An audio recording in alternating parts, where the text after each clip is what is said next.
So here we have a Ford Focus, and you can see that the check engine light's on and it's got a stumble. It's running really rough. You read the check engine light or follow along in your Manly manual, and you'll find that it's got a P0171. So if I go back here where the PCV hose attaches, I can make it run better with my finger. That's because I have a full knowledge on how to be manly. No, I'm just kidding. I do, however, I'm just plugging off the PCV system. Positive crankcase ventilation, that's when the compression gases go around the piston rings down into the block, and then they need a way to escape so it doesn't blow your balloon like an engine, or vice versa. So all of those vapors, those positive crankcase pressure vapors, come out through the top lid of the engine, the valve cover, and they're captured by this hose. And then this hose goes around underneath, back behind here, and connects onto there. You can see where that used to be a good hose and now it's not.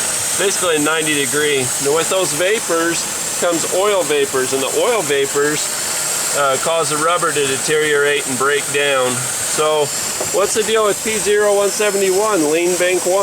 Well, you have an air fuel meter that tells you how much air is going in, and then it matches for how much fuel. So if extra air is getting in and it's not going past the doorman, and the doorman's trying to keep the place at the right balance of men and women in the club, I'm just using any example I can, bear with me. So air's sneaking in through here, so we got way too much of one versus the other, air versus fuel in our air fuel mixture.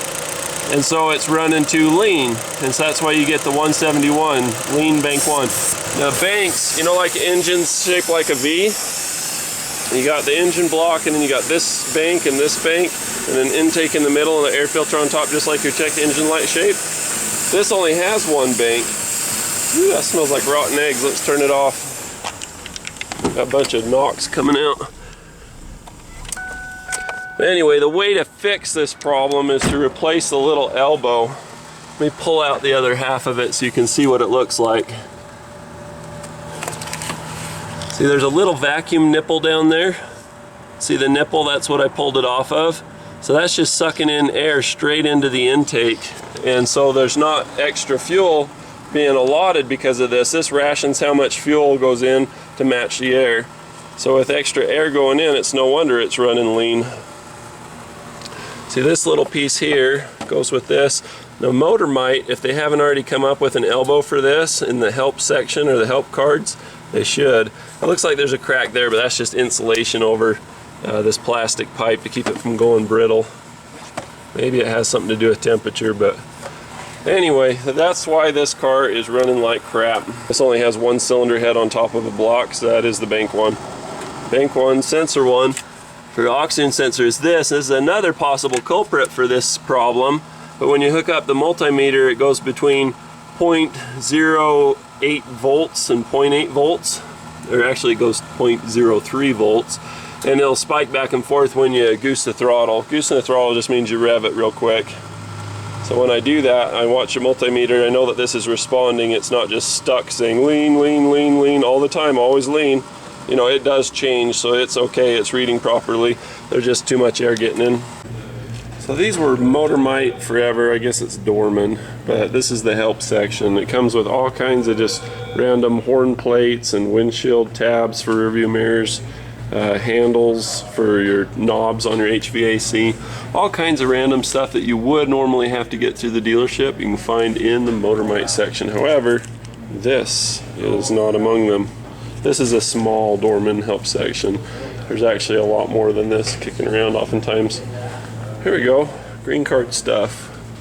So this is the kind of area I'd expect to find it. You see all these different PCV grommets and things. So this is where we're hunting today. See if we can find something. Does that look like it? It does. This says it's for Ford trucks, but the diameters look right. Let's check it out. In fact, here's some more. This says GM, Chrysler, and so on. But I don't care what it says. If the diameters are correct, I'm going to use it. Here's one that says Ford, and then oftentimes on the back side of the card it'll say what it fits. For example, this is a Ford with a 5.4 liter 98 to 97. I bet we can make this fit for a 2002 Ford Focus. So we're looking at inner diameter. The outer diameter is very deceiving on this particular one, but looking across that inner diameter, this actually looks really close. We're going to give it a try. This one's a 46017. So I don't even know where I got that. Somewhere up there. They're all around $3 or $4, $6. No big deal. There you have it.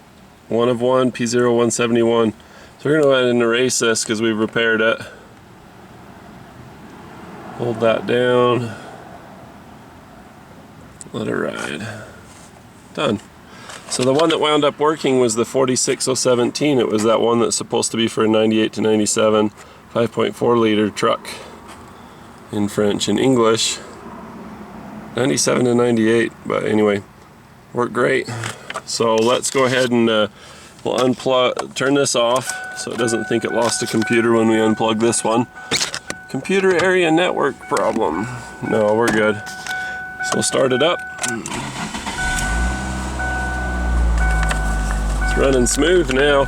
Another issue was that the brakes weren't working very good. The power boost wasn't working effectively because that vacuum tree that it uses for the PCV system, it shares it for the vacuum booster for the brakes. So no more hissing, it's running nice and smooth. Got a good fix. Now you should be able to find one of these at your local auto parts store, but if not, I'll go ahead and put a link in the description for one.